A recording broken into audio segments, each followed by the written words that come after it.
Story zone, তোমার অনুভূতিদের খুঁজে নাও এখানেই। ঘুরিয়ে রাস্তা খুঁজছিলাম এখান থেকে উঠে যাওয়ার। আমার চেষ্টা বরাবরই ব্যর্থ হচ্ছিল চারপাশে সিনিয়রদের প্রহরদারির জন্যে। ব্যর্থতা আর অমনোযোগিতায় ফের চোখ ঘোরালাম স্টেজের দিকে। সারিবদ্ধভাবে সকলেই বসা সেখানে। আমাদের বিশেষ অতিথিবৃন্দরাও রয়েছে সেখানে। প্রিন্সিপাল স্যার, আরাফ খান, নিহাল খান, রিদ খান সবাই আছে। একের পর এক বসা অবস্থায় সবাই। ইতিমধ্যেই আমি সবার নামটাও জেনে গিয়েছি শ্রেয়ার কাছ থেকে। যেহেতু শ্রেয়া চট্টগ্রামের মেয়ে, তাই চট্টগ্রামের মানুষের খবর ওরই ভালো জানা। তবে সবচাইতে বেশি যেটা আমার নজর কেড়েছে সেটা হলো রিদ খানের পরিবার নাকি বংশগত সূত্রে তারা চট্টগ্রামবাসী। আর পারিবারিকভাবে অর্ধেক পরিবার নাকি রিদ খানের সাথে ঢাকায় থাকে, আর বাকি অর্ধেক চট্টগ্রাম শহরে থাকে নিহাল খানের সঙ্গে। তার মানে রিদ খানের বাবা মা একসঙ্গে থাকেন না। এবার কেন তারা একসঙ্গে থাকেন না সেটা আমি আরো অনেক পরে জেনেছিলাম। আচ্ছা, যাই হোক, এবার মূল কথায় আসি। রিদ খানের বাপদাদারা বংশগতভাবেই তারা রাজনীতি করে। সেই ব্রিটিশ আমল থেকে রাজনীতির খাতায় নাম তাদের। বর্তমানে রিদ খান এই কলেজের ফাংশনে অ্যাটেন্ড করার মূল উদ্দেশ্যটাও হলো ওনার বাপদাদাকে রাজনৈতিক বিষয়ে সমর্থন করা। রিদ খানের বাবা নিহাল খান বর্তমান চট্টগ্রাম সদরের মন্ত্রী। জাতীয় সংসদ সদস্যের আসনপ্রাপ্ত নেতা হওয়ায় তিনি চট্টগ্রামেই থাকেন, বাবা আরাফ খান ও বাকি পরিবারদের নিয়ে। রিদ খান ঢাকায় থাকেন মাকে নিয়ে, তবে ওনাকে প্রায়শই নিজের বাবার সঙ্গে দেখা যেত ভিন্ন রাজনৈতিক কর্মকাণ্ডে জড়িত অবস্থায়। আমাদের কলেজের ফাংশনটা ছিল রিদ খানের জন্য তেমন একটা উদ্দেশ্য মাত্র বাবাকে সমর্থন করার। তবে আমার এই বিষয়ে সঠিক ধারণা ছিল না। তবে বলতেই হবে, লোকটা সত্যি অনেক দারুণ দেখতে। ফিদা হবার মতো সকল দিকই আপাতত ওনার মধ্যে ছিল। এই যে এই মুহূর্তে উনি ওনার বাবার পাশে বসে গম্ভীর মুখ নিজের দাদা ভাইয়ের ভাষণ মনোযোগ সহকারে শ্রবণ করছে, এই বিষয়টাও চোখে লাগার মতো ছিল। ওনার গম্ভীর্য, ওনার পার্সোনালিটি সবকিছুই মনোমুগ্ধকর। আর এই জন্যই আমার আশেপাশে প্রায় অনেক মেয়ে স্টেজের ছবি তোলার বাহানায় শুধু ওনার ছবিই তুলছে জুম করে করে। আমি সেটা দেখছি আর মনে মনে কি ভাবছিলাম জানেন? শুনতে হাস্যকর লাগলেও এটাই সত্যি যে সেই দিন আমি পেছনের সারিতে বসে বসে শুধুমাত্র লোকটার কয়েকটা গার্লফ্রেন্ড থাকতে পারে সেটারই হিসেব করছিলাম। আরে ভাই, আপনিই বলুন, হিসাব করবোই না বা কেন? সুন্দর মানুষ চোখে পড়ে সর্বপ্রথম আমাদের মাথায় এই কথাটাই তো আসে যে তার হয়তো কোটিখানেক গার্লফ্রেন্ড বা বয়ফ্রেন্ড আছে। তাছাড়া একজন সুদর্শন নেতা বলে কথা, নিশ্চিত তার বস্তা ভরে ভরে গার্লফ্রেন্ডও আছে। নেতারা কি আর ভালো চরিত্রের মানুষ হয় নাকি? তলে তলে যে কত ঘাটে পানি খায় এরা, তার হিসেব এরা নিজেরাও দিতে পারবে না। রিদ খানের করা অপমানটার জন্য আমি সেই দিন তাকে একদল দুশ্চরিত্র নেতাদের দলে ফেলে মনে মনে বেশ শান্তিই পেয়েছিলাম। কিন্তু কে জানতো আমার এই শান্তিটা মাত্র অল্প সময়ের জন্য স্থায়ী ছিল। রিদ নামক লোকটার সাথে আমার দ্বিতীয়বার দেখা হয়েছিল সুলতানা ম্যামের অফিসে। বিকাল তখন ৩টার ঘরে। সম্পূর্ণ অনুষ্ঠান শেষ করে আমি গিয়েছিলাম ম্যামের কাছে আমার ব্যাগ আর আরিফ ভাইয়ার ফোন ফিরিয়ে আনতে, যেটা আমি তখন তাড়াহুড়ো ভুলে এসেছিলাম ম্যামের কাছে। জুই আমার জন্য কলেজ গেটে অপেক্ষা করছিল শ্রেয়ার সাথে। বাকি স্টুডেন্টরা যার মতো বাসায় ফিরে যাচ্ছিল, আমরাও চলে যাব। কিন্তু ব্যাগের জন্য পুনরায় আসতে হয়েছে আমাকে সুলতানা ম্যামের কাছে। দরজার বাইরে দাঁড়িয়ে ম্যামের কাছ থেকে পারমিশন নিয়ে ভেতরে ঢুকতেই হতভম্ব হয়ে যাই আমি। এতক্ষণ যাও একটু সাহস ছিল মনে, এখন পুরোপুরি নার্ভাস হয়ে চুপসে গেছে কক্ষের ভেতরে রিদ খানের উপস্থিতি দেখে। প্রচন্ড হাঁসফাঁস করে চোখ তুলে রুমের উপস্থিত ৩টা মানুষকেই দেখে নিই।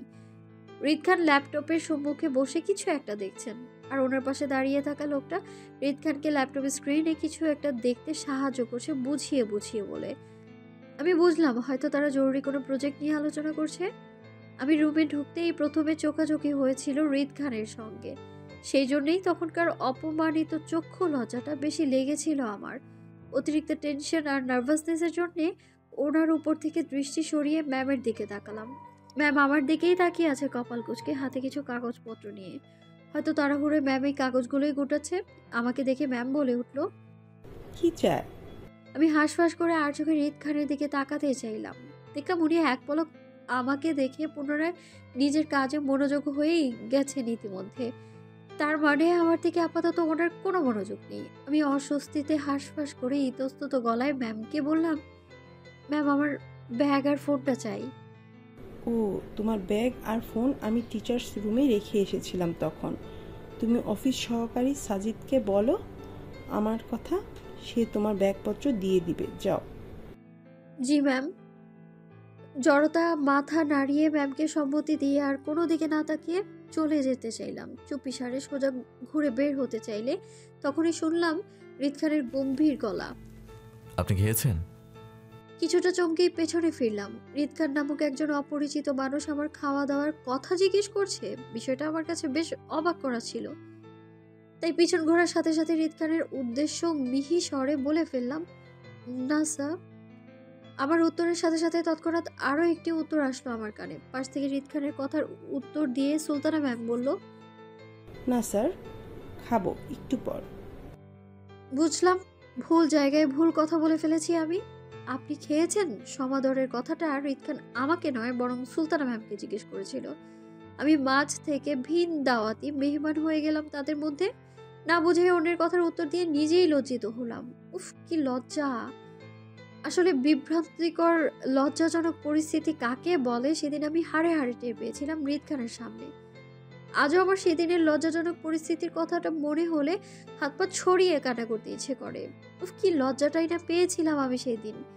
লজ্জায় কারো দিকে তাকাতেও পারছিলাম না, বরং লজ্জিত হয়ে আমি যখন নিজের দৃষ্টি লুকোতে ব্যস্ত ছিলাম ঠিক তখনই শুনলাম হৃদ খানের পুনরায় গম্ভীর গলার স্বর।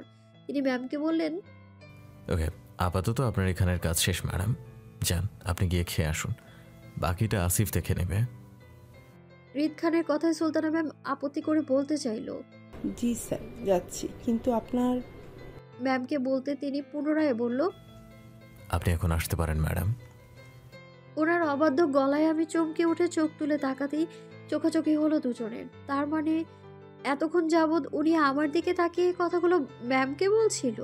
প্রচণ্ড অস্বস্তিতে দ্রুততার সঙ্গে নিজের দৃষ্টি নিচে নামিয়ে নিলাম। এতক্ষণ যাবৎ বোকার মতো ওনাদের সামনে দাঁড়িয়ে আছি বিষয়টা বোধগম্য হতেই আস্তে ধীরে ম্যামের পেছন পেছন আমিও বের হতে চাইলাম, কিন্তু পেছন ঘুরতেই হৃদ খানের ডাক কানে আসলো তৎক্ষণাৎ। আপনি থাকুন মিস।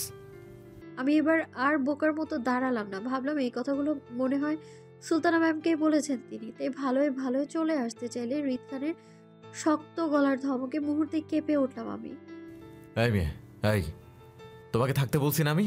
কোথায় যাচ্ছ তুমি? ধমক খেয়ে সাংঘাতিক চমকেছিলাম আমি। লোকটা তো সুবিধের নয়, সাংঘাতিক অসুবিধার মানুষ তিনি। চেনা নেই জানা নেই একটা অপরিচিত মেয়েকে এত বড় ধমক দিবে!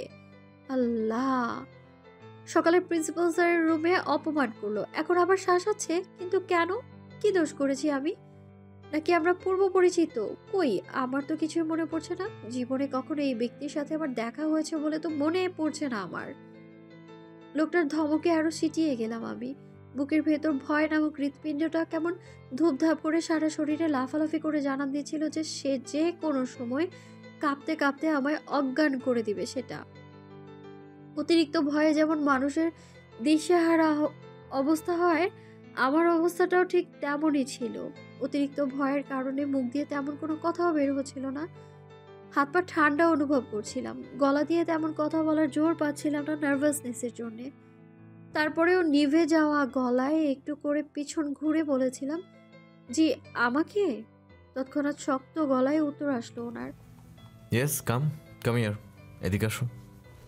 ছেড়ে রাখা শাড়ির আঁচলটা একটু চেপে ধরে নত মস্তিষ্কে 2 কদম এগিয়ে ওনার সম্মুখে দাঁড়াতেই উনি বললেন, পেছনের সারিতে বসার মতো কি পড়াশোনাতেও পিছিয়ে আছেন নাকি আপনি?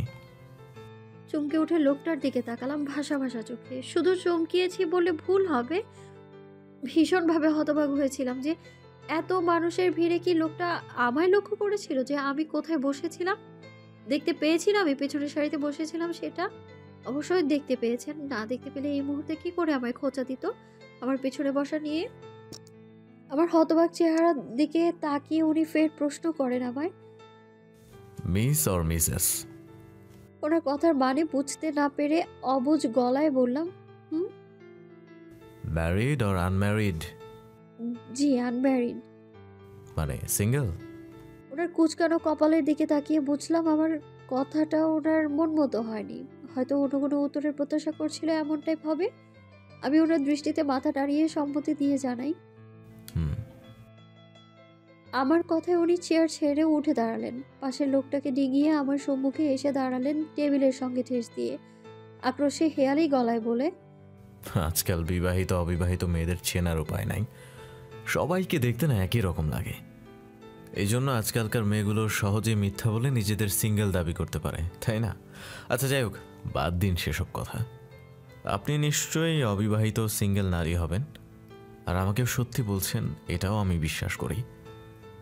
তবে আমার মিঙ্গেল প্রতারক একজন বিবাহিতা মহিলাকে চাই। আপনি তো সে নন, তাই আমার আপনার প্রয়োজন নেই। আপনি আসুন। লোকটার পরপর কথায় আমি হাঁ হয়ে গেলাম। সবগুলো কথাই কেমন মাথার উপর দিয়ে গেল আমার।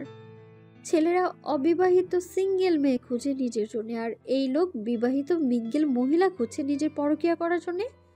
আজীব, ছি, কি খারাপ লোক এটা। পরকীয়া করার জন্য শেষে কিনা বিবাহিত মহিলাদের খোঁজ করছে। ছি, এত রুচি খারাপ নেতাদের হয়। প্রচন্ড ঘৃণায় গা শিরশির করে ওঠে আমার। যাও লোকটার উপর চোখের দেখায় ভালো লেগেছিল, কিন্তু লোকটার রুচি সম্পর্কে জেনে ততটাই গা ঘিন ঘিন করে ওঠে আমার অরুচিতে।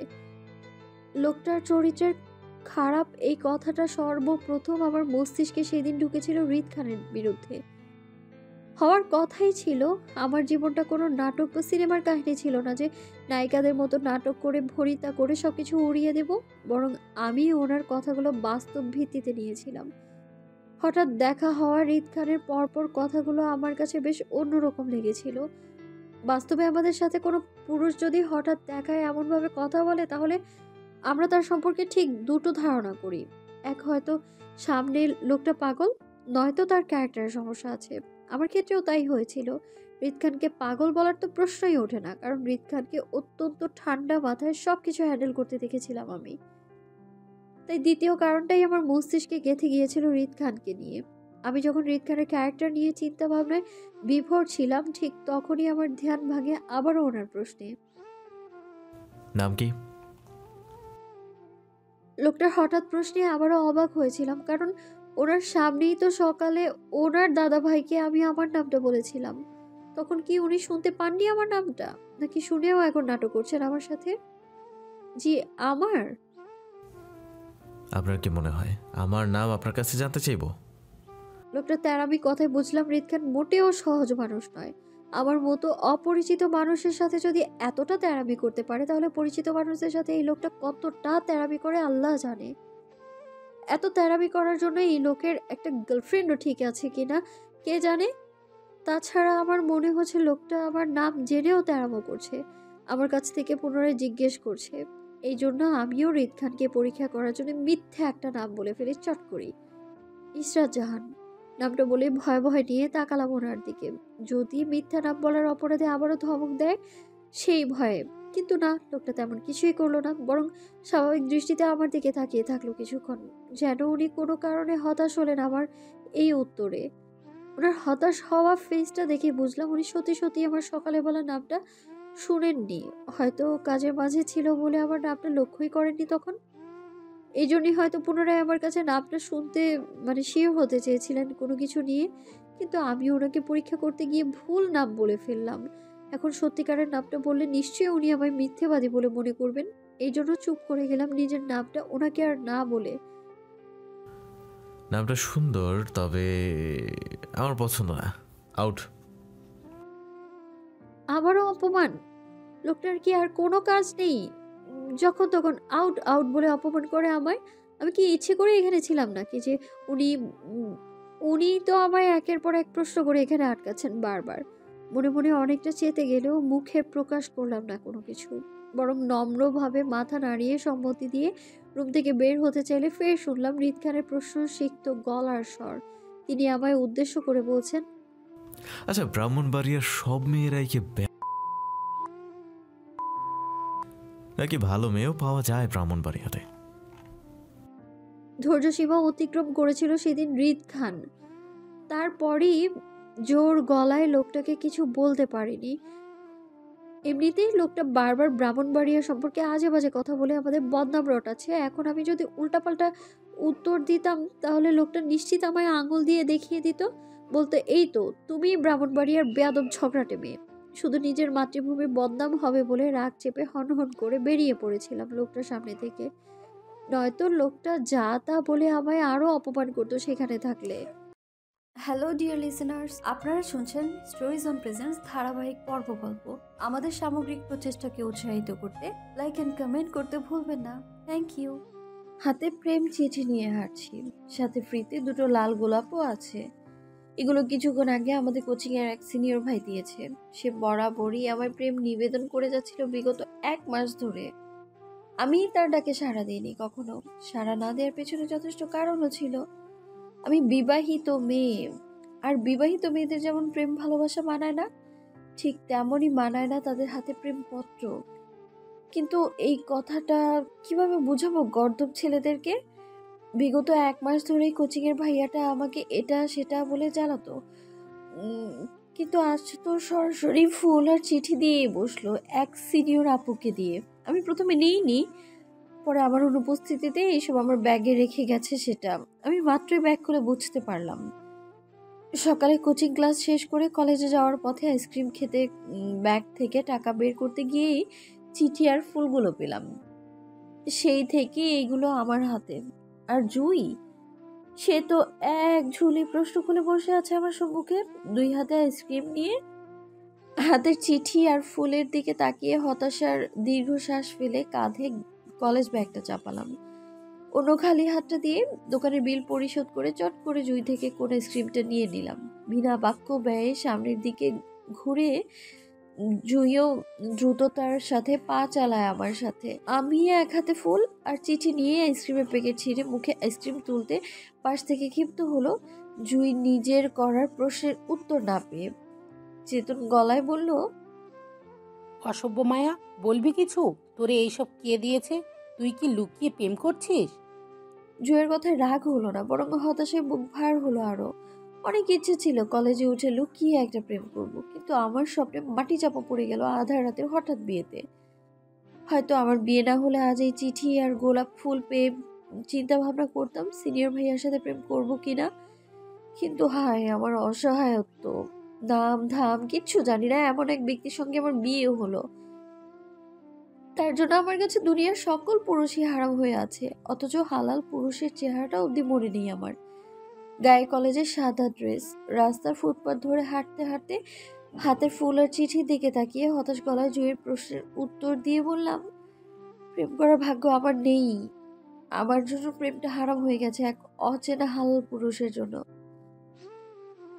আমার ভারী কথাগুলো জুয়ের মস্তিষ্ক ক্যাচ করতে পারলো না। কি বলেছি সেটা নিয়ে বোঝার কথাও না।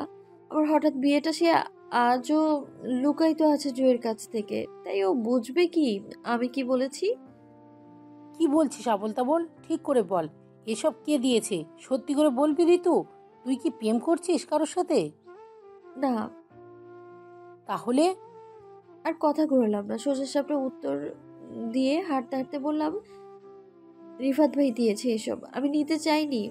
এক মেয়েকে দিয়ে আমার ব্যাগে রাখিয়েছে। এখন টাকা বের করতে গিয়ে মাত্রই দেখলাম আমি। আমার কথায় খানিকটা চমকে ওঠার মতো করে অধৈর্য গলায় জুই বলল, রিফাত ভাই দিয়েছে মানে? কাসেম স্যারের ছেলে সুন্দরী রিফাত ভাইয়ের কথা বলছিস তুই? জুয়ের হালকা পাতলা উত্তেজনা সম্মতি দিয়ে বললাম, হুম। ও মাই গড, সিরিয়াসলি ঋতু?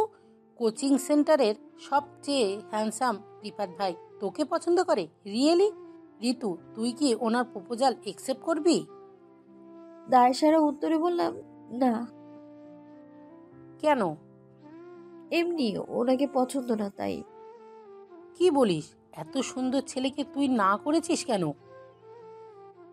সুন্দর ছেলে বলেই না করছি। বেশি সুন্দর ছেলে পেলে আবার আমার হজম হয় না। সুন্দর ছেলে মানেই সে নিজেকে আমার থেকে দামি, বেশি দামি ভাববে সুন্দর বলে। তাই আমি আমার থেকে অসুন্দর ছেলেদেরকে বিয়ে করব। তারা যেন নিজেকে নিয়ে কোনো অহংকার করতে না পারে, বরং সারাক্ষণ আমাকে নিয়ে ভাববে আর বউ বউ করে আমাকে শুধু ভালোবেসে যাবে, ব্যাস। ও আচ্ছা, এত গভীর তোর চিন্তা ভাবনা। ওকে, নাই চিন্তা ভাবনা। তার মানে তুই কালো, বেটে আর বয়স্ক ভুঁড়িয়ালা লোক বিয়ে করবি, এই তো?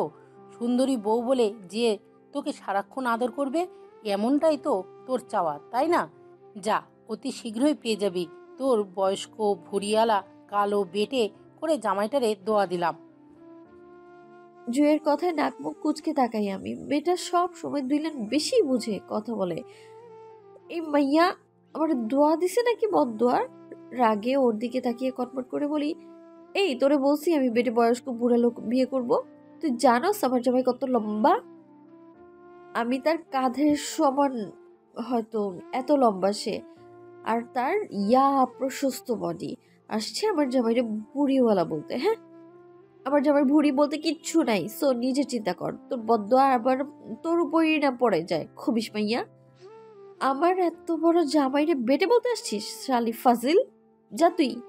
কথাগুলো বলতে বলতে থেমে যাই আমি। মুখ ফসকে কোথায় ভুলটা করে ফেললাম বুঝতেই হাতের ফুল, চিঠি আর আইসক্রিম নিয়ে চমকে উঠে উদ্বিগ্নতায়, আল্লাহ এবার শেষ আমি বলেই মৃদু চিৎকার করে উঠে 2 হাতে মুখ চেপে ধরলাম ভয়ে। জুই যে মানুষ আমায় আস্ত রাখবে না, আর আমার পেট থেকে একটা একটা করে কথা বের করে ছাড়বে। আমি ভয়ের তাড়নায় উত্তেজিত ভঙ্গিতে হতবাক জুইকে ফেলে হঠাৎই দৌড় লাগালাম জুইয়ের থেকে পালিয়ে বাঁচতে। কয়েক সেকেন্ড দৌড়তেই কানে আসলো জুইয়ের রাগান্বিত স্বরে আমার পেছন পেছন চিল্লানো। রেগে মেগে ফায়ার হয়ে ডাকছে আমায় আর বলছে আমার জামাই কোত্থেকে আসলো সেটা বলে যেতে, নয়তো আজ আমায় আস্ত রাখবে না। দৌড়ানি থামেনি, ভয়ের তাড়নায় দৌড়তে থাকলাম শুধু। মুখ ফসকে এত বড় ভুল কি করে বললাম আমি? এবার যদি জুই সবাইকে বলে দেয় তো নিশ্চিত আমাকে সবাই মেরেই ফেলবে। আব্বুর কানে গেলে তো আমি শেষ, রক্ষা নেই আর আমার। আল্লাহ সহায় হও তুমি। মনে মনে আল্লাহর নাম নিয়েই দৌড়াচ্ছিলাম, আগামীতে কি হবে সেটা ভেবে ভয়ে। টান টান উত্তেজনায় বর্তমানের অবস্থাটাও আমি ভুলে গিয়েছিলাম এক মুহূর্তের জন্য। ভুলে গিয়েছিলাম আমি কলেজে ড্রেসে রাস্তায় দৌড়াচ্ছি।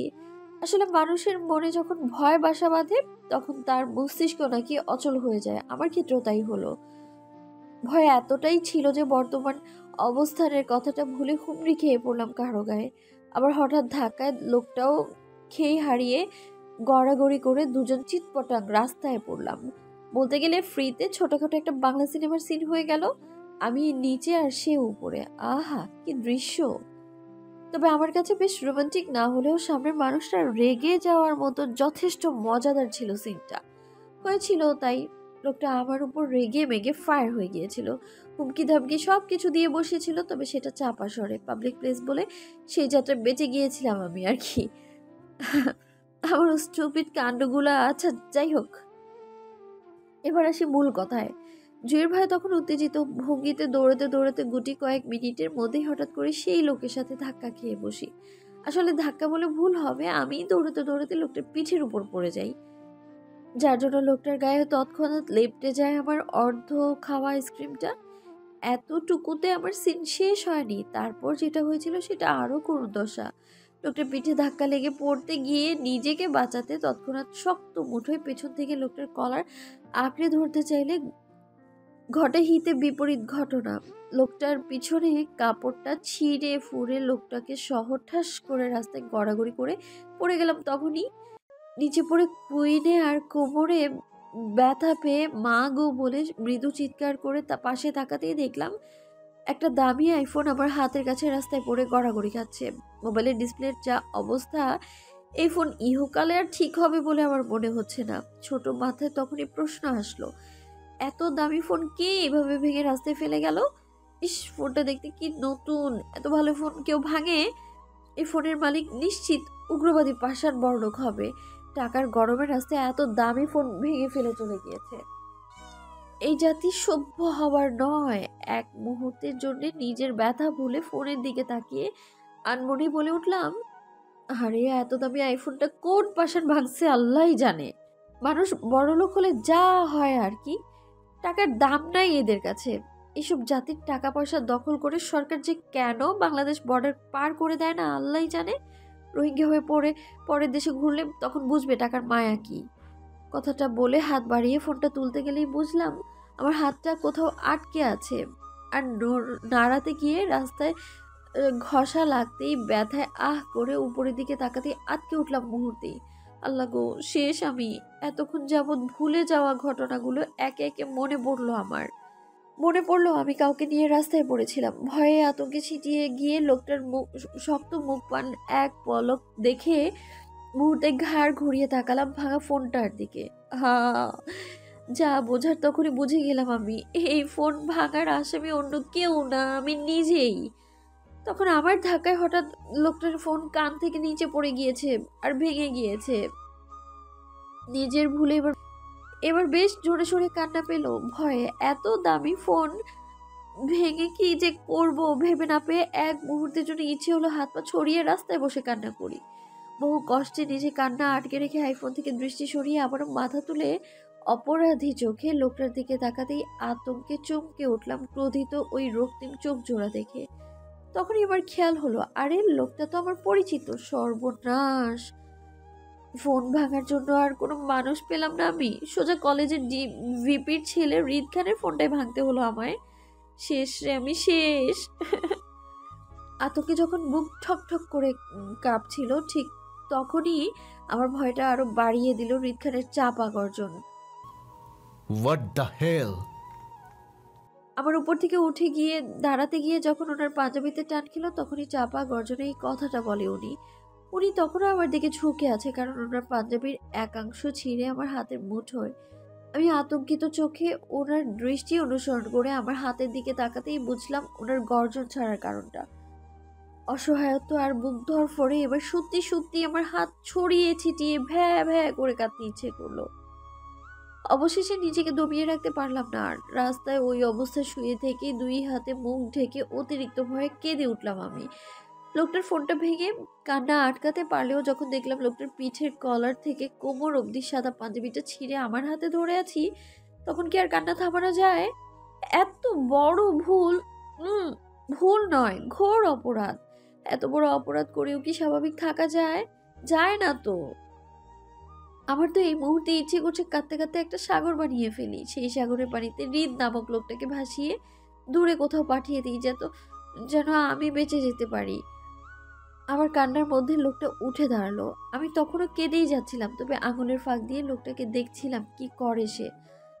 লোকটা গায়ে সাদা পাঞ্জাবিটা ছেড়ে উঠে রাগে কট কট করে ঘাড় বাঁকিয়ে নিজের পিঠ দেখতে চায়। অল্প একটু দেখি বুঝতে পারলো ওনার পাঞ্জাবিটা শেষ, তাই চাপার আগে কটমট করে চিবিয়ে চিবিয়ে বলল, নাটক শেষ হলে উঠে দাঁড়ান, নয়তো গাড়ির চাকার সাথে বেঁধে সোজা থানা নিয়ে যাব। এখানকার থানাও আমার আর পুলিশও আমার। শুধু আসামি হয়ে সারা জীবন পচে মরতে হবে আপনাকে। হাড় হিম করা হুমকিতে কেঁপে উঠলাম আমি। সর্বনাশ! থানা পুলিশ করলে তো শেষ আমি। আমার আব্বু আস্ত রাখবেন আমাকে।